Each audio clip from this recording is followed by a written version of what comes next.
Schools کے متعلق میں نے آپ کو بتایا تھا کہ اس میں دماغ میں عموماً ایسے مریض کے کنفیوژن رہتا ہے، اور ذہنی طور پر جہاں کنفیوژن ہو، خواہ وہ بچے کا ہو، اس میں اسکولس کی طرف دھیان جانا چاہیے۔ یہ پاگل پن کا تو سوال نہیں، ہوش مند بچہ ہوتا ہے، لیکن تھوڑا سا کنفیوژن رہتا ہے دماغ میں، خاص طور پر اس کا صبح کا کنفیوژن زیادہ ہوتا ہے شام کی بجائے۔ یہ میں نے ایسی علامت آپ کو بتائی تھی کہ تاکہ آپ خوب اچھی طرح اس دوا کو موقع پر یاد کر سکیں۔ عام طور پر جب سارا دن انسان تھکتا ہے تو شام تک اس کا ذہن کچھ تھکنے کی وجہ سے کنفیوژن دکھاتا ہے، یعنی پوری طرح واضح اور روشن نہیں ہوتا۔ لیکن جو صبح کنفیوژن ہو وہ اس سے مختلف چیز ہے کوئی، یعنی ساری رات آرام کے باوجود صبح اٹھ کر بچہ کنفیوژن دکھاتا ہے۔ اس کے متعلق جو میں نے غور کیا ہے، میرے خیال میں سر کی طرف خون کے دوران میں کوئی کمزوری معلوم ہوتی ہے، کیونکہ رات بھر آرام کرنے کی بجائے نتیجے میں صبح عموماً بلڈ پریشر لو ہوتا ہے، اور اس وقت سر کو جو خون کی سپلائی ہونی چاہیے اس میں کمی ہوتی ہے۔ اسی لیے صبح جن لوگوں کو بلڈ پریشر کم ہو ان کو ایک دم بستر سے اٹھ کے کھڑے نہیں ہونا چاہیے۔ بعض لوگ اٹھتے ہیں تو بعض بے ہوش ہو کے عورتیں گر بھی جاتی ہیں، کیونکہ صبح بلڈ پریشر کم ہوتا ہے۔ جب انسان ایک دم اٹھتا ہے تو دوران خون سر کی طرف نہیں رہتا۔ اگر یہ بات درست ہے تو اس بچے کو شام تک خوب کھیلنے کودنے کے بعد کنفیوژن دور ہو جانا چاہیے، اور یہی ہوتا ہے بے نہیں۔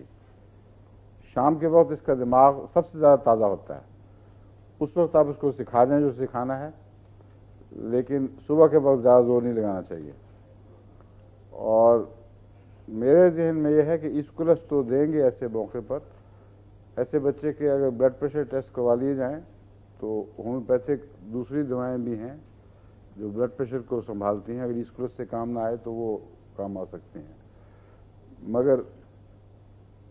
بلڈ پریشر صرف ایک خیال آیا ہے ذہن میں، پورے مریض کی تصویر نہیں ہے وہ۔ اسکولس کے پورے مریض کی جب تصویر آئے گی تو اس وقت یہی دوا ہے جو غالباً ہر قسم کی اس کی بیماریوں میں اکیلی کام دے گی، اور دینی چاہیے، کیونکہ بلڈ پریشر کا اگر آپ نے عارضی طور پر علاج کر بھی لیا تو مریض کا مزاج اسی طرح رہے گا، جب تک اس کی اصلاح نہ ہو اس وقت تک مریض ٹھیک نہیں ہو سکتا۔ اس میں ایک بات میں نے بتائی تھی کہ یادداشت کی کمی ہے اور غصہ ہے، اور یادداشت کی کمی کے نتیجے میں بعض دفعہ ایسے بچے کو ڈانٹ پڑ جاتی ہے زیادہ، اور ڈانٹ کے وقت وہ بے ہوش ہو جاتا ہے۔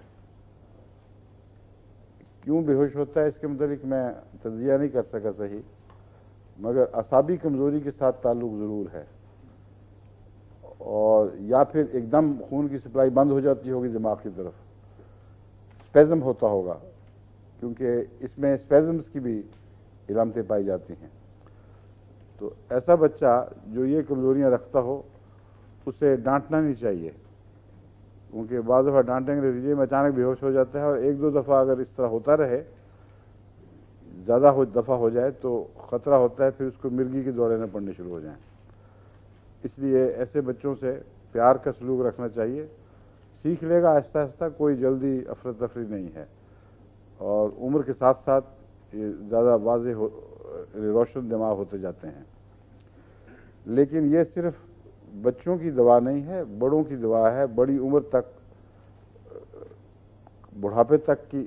دوا ہے، ہر جگہ ہر عمر میں کام کرتی ہے، صرف علامتیں ٹھیک ہونی چاہیے۔